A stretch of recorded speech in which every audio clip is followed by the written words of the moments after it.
No, it hasn't. And as we hop into game number 1, we'll continue to discuss that, but we are hopping in. First game out of 8, a marathon is ahead for all these players and us. You mentioned it, we're looking at Authority, and that's what we're going to be tuning in with. It's 100 Thieves Cease. And there's already a few people in the sky right beside him. Who's going to land first, get their weapons down? Illest already taken out from the game before Cease ends up landing. There's 2 people side by side. He has an SMG. He's ending stories before they can even begin. NA East is off with a huge start. Yeah, it is. Vevi landing on the outskirts. Cease is trying to chase down Mongrel, who had a pickaxe on the other player that we didn't necessarily see, but I think Mongrel finally might be able to find a gun. Yes, but Cease is still right behind him. Rogue Shark now, and they can't really build any walls there. It's only stairs. He backs away, even though he did some decent damage, but with the crash pads now, he can get right up into the box, and Rogue Shark might be unprepared for that. Yeah, we've seen the combination of crash pads and charge pumps just put down in all different durations of the game, early and late. But we'll be tuning in all the way towards the Fortilla. Saw a little of a Pertine duos. FNCS, Creo, obviously we didn't see much of him in duos FNCS, but he's back, and back with a vengeance, taking first place in the Elite Cup. And we'll see where he goes here today. Obviously played so well at the World Cup, made him a millionaire, but now a 1v1 fight to start things off in DreamHack. 0 materials, probably for both sides. That's the fighting conditions we have at the Fortilla. He gets the drop, only a charge shotgun for Aperta, and gets away. Oh, turns the corner, and Creo's now down and out. Way more than money on the line for Creo. Now his mentality is at risk. Game 1 getting taken out that early in just a 1v1. You have to be thinking about what he has to do next. Yeah, you do. But now this fight will have to go to completion, I believe. Although Smack does have a lot of materials, this is not super early. This fight goes up. A couple trades, another box made for Smack, but no shield. So this will end up completing a nice big tag. He gets the advantage now. Jar's moving really fast, but Smack is using that to his advantage, pre-editing and making sure he can get a shot off on Jar before he has that height advantage. Mats are now running low for both players, though just 5 left on Smack. Once again, we're seeing decoys used. The last time, the person who did was the winner. We tuned in here with Zextro, who's going up against Iamzo. And this fight is somewhere near, I believe, the Orchard. We'll see Zextro at a very even pacing with the Iamzo back-to-back, but this is going to be a man who has a name behind him versus one who's trying to build it once again, the same pattern at all these POIs, but it's 1v1s all around here in this early game. Yeah, it is. He's at the Orchard trying to hold on, and this will determine a lot. Just like you said for Creo too, 2 big names right away taken out by 2 smaller names, but clearly here today, they're here to fight. This fight's going to be completely just dry now. I don't think Jaro has much as well when it comes to resources, playing so close around his build. Smack trying to take everything down. He does have less shields overall, so he must land the first shot.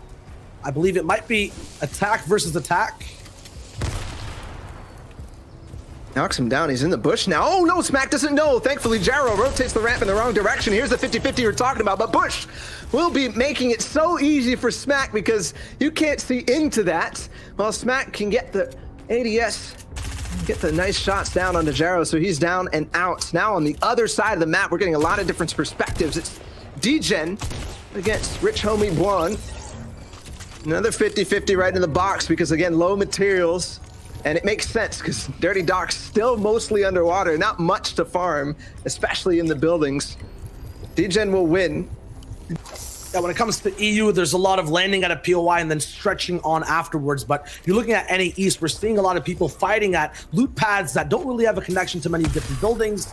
And then these main fights at big POIs at the Authority lasting for so long ceases. They're still taking people out. Vevi, he was confident in the interview, but here in game 1, he's taken out.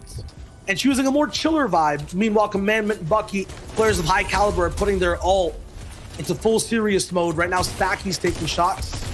Active in the late game, but we're back with Versa. He takes out Trey. 5 points. When you have passive play, it's that much harder. There's a bunch of, I'm not going to say no names, but undefined people who haven't gotten the practice. Chaotic, though, is not one of them. He knows what to pounce on fights, getting straight close by, box to box on the next beat. He gets completely removed. And now he's set in a better position. He gets all the pressure that Nexty created, and he can look for more shots. The replay unfortunately lagged a little bit, but it was the setup that was perfect. Went through that sidewall, knew he was escaping. Benji with a nice shot on the Kaz, also clinical. The cone block to finish off what happened. no comms available, you versus the world. Going to be seeing multiple different mentalities clash. Oh God, no way. Cody already starting things off, holding nothing back. The nade strat coming in, not sure what the individual was doing over there all the way out in the water, but he was caught way too far offshore. You don't see that many other regions, and that's what I mean when you tunnel vision for the picks. You're never safe. Brick, metal, doesn't matter. He's already getting pressured by crash pads with a quick clap back on the polarized. The angle's so uncomfortable, but Rihan actually holds out slightly longer. The patience pays off, and he gets a free elim. What is that idea from polarized? I started to like it at first. On the water, D-Gen's close by. If he has nades, this would be the perfect opportunity to drop them.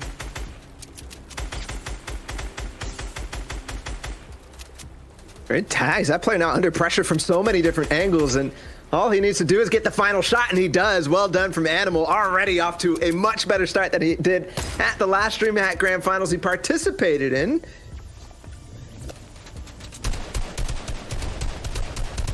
I know everybody seems to have changed their mind about water playing a big impact in the game since Season 3 launch, but you can see the trouble that Dubs is having. He's down and out. Stretch will pull a couple of heals, yes.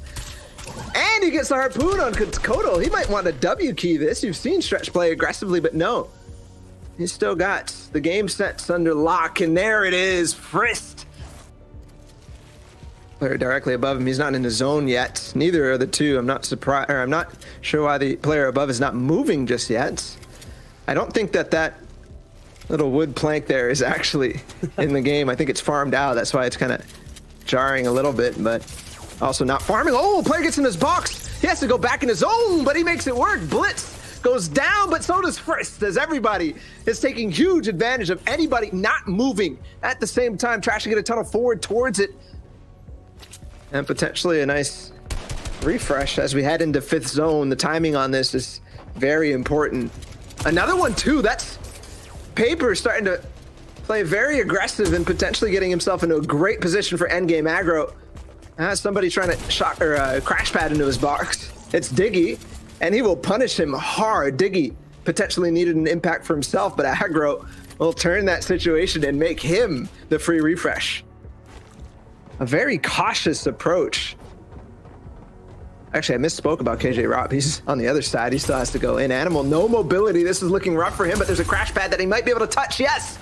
Nobody breaks it out, but it knocks his head up, and all of a sudden there's a player on the backside, and he won't survive. Mooney will take him out, but they're all moving now with zone on their backside, and everything will be now fired back upon them. Here's the landing spot that everybody's deciding. KJ Rob does hold a little bit of height. Benji also in a little bit of a box fight with only 72 mats. He might decide to hop in, but no, Benji a little bit more control. No, he's gonna go for it. He's gonna go for height. Benji is taking it, and he might be able to hold on from here, but no launch pad, no mobility. So I don't know how long that will last. Rihan also picking up an elim just in time, and that's plenty of materials on his low ground base. And while all these guys had action coming into the circle, people like Booga, Aggro, basically had a widescreen theatrical view of these rotations. They know where all the weak spots are, unconfident, beamed players. It's information basically versus speed at the moment, and everyone's kind of over towards the left side of the zone. The zone pulls down towards the south, over, I think, possibly a slight hill or mountain, but then back down into a lake, into water. So this will be a very hard rotation for a bunch of players. What will Benji do with minimal mats and no rotation? Remember, 3 out of 6 the last time that EU played in a solo tournament with NA on their ping, and he does force out the launch pad. Forcing out the launch next to so many volatile players, though we saw what Moody did to Animal. These guys are all towards the bottom side of the top 100. They have playstyles you cannot predict, but everyone is in the sky. If you're on the ground, you might just be a one person in no man's land. Finally, though, people build up. They start to just reuse, reduce, recycle their mobility and make boxes rubified on the box beside Benji. The charge pump hissing, but does not strike. He just stays calm. 1 elim overall. It's a stalemate mostly. Gets a little bit of a tag, but he has to move around and up. His mats are running out. Meanwhile, Savage on the downside is just big chilling. Bully tries to go for a height play, just barely misses. Crash pads all around. We're already in storm with Benji. He's looking desperate. Another launch pad found, though. No mats, as this is the key for him. Now drops down low ground, trying to outlast as much as he can. Jaden Shots is in the box on the backside. He has to cover all angles. There's one. He misses the shot. Jaxie takes him out. Stretch is alive, too. He gets tabs G. Chaotic in a mid-ground layer with a lot of builds. He should be able to survive for sure. But low ground, I see a lot of names who are down there who are down and out. And it's time to run it back for the whole server, low and high. We're going right back on the same angle over land. Walkman, Chaotic have advantage, and we're tuning in with Chaotic and Trashy, both POVs of low and high. Bugha, though, is one player fighting for height. Narwhal, who got a nice pick earlier on, is up there. We see Trashy with his fourth pick, or second pick of the game. Bugha's just staying low-key as Trashy flies above. He will be the man of the hour with Kit's whole kit available to him to just play around with. Narwhal, though, is on height. But only 2 rockets for Trashy to actually shockwave up, and he's also revealed that he's the player, so Narwhal might start to pressure him down. Chaotic on low ground might get a shot. Yes, that's Stacky down. Looking more, reloading, making sure everything will be key. Yes, another one. 2 kills in a row. That's Chaotic is the next target. Also have another one up above. Can't quite see that. It's Trashy. Yes, I think he's out of shockwaves. He also needs to get a refresh. One player, if he gets the elimination, might have the rockets he needs to sky all the way up on top of Narwhal. Chaotic still in the box as well. Slack, Stretch, Bugha all alive. It's a rain of bullets, and the storm is not stopping. Stretch, Bugha, side by side near the low ground. Narwhal still controlling height, but it's completely chaotic. There's no way that anyone has time to even breathe or think. Finally, though, the shots start to simmer down.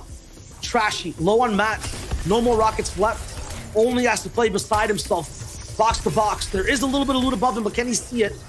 He's gonna go for a big shot here. Everything for this next bullet. Aggro is looking for a patient play on height.